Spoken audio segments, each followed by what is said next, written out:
continuing with the question, this time, statement of financial position.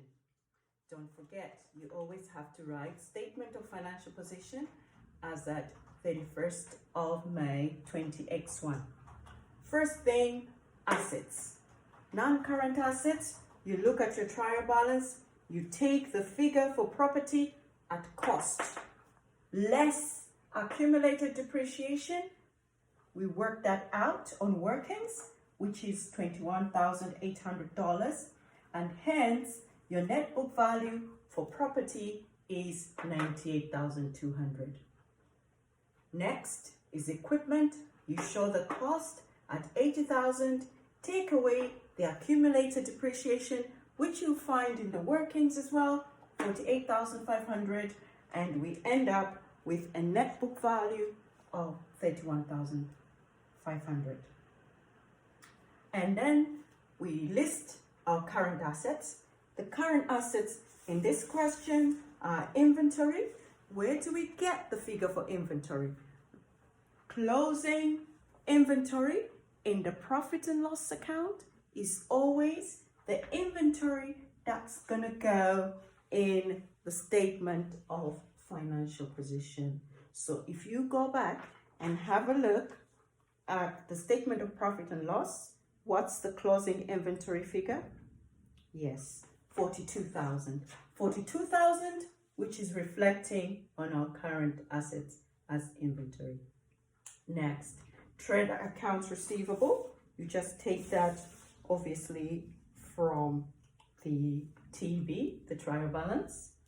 And then there's a bank balance of 1,300. You just list it there. There's cash in hand of $300. Cash in hand is the same as petty cash. And the total assets, you add them up all together. You add up the current assets first. The total is 81,600. Therefore, you're going to add the figure for the property, for the equipment, and the current assets. And that gives us total assets of $211,300. Next, we need to calculate the bottom part of our statement of financial position, and that is capital. Remember, in this question, we have drawings. Therefore, we're going to show our opening capital balance, which we will get from the trial balance, 126,600.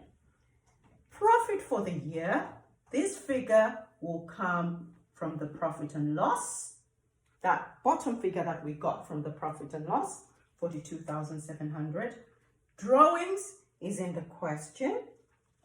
Drawings are always deducted from the capital account. And therefore, the balance of our capital account is $145,300. Next is our non-current asset liability, which we have been told in this question that this company has a loan, and this means this is a long-term loan. That's why it's a non-current liability. And it's this 17% just shows the interest rate that they are paying for that loan. So it's nothing to change the question. And you take it from the trial balance. The figure for the loan is $30,000. Just put it there. And then the current liabilities that we have in this question is the trade accounts payable, which are $36,000. And when you add those figures, you'll find that the top part of our balance sheet is $211,300, and it balances with the bottom part of our balance sheet, which is $211,300.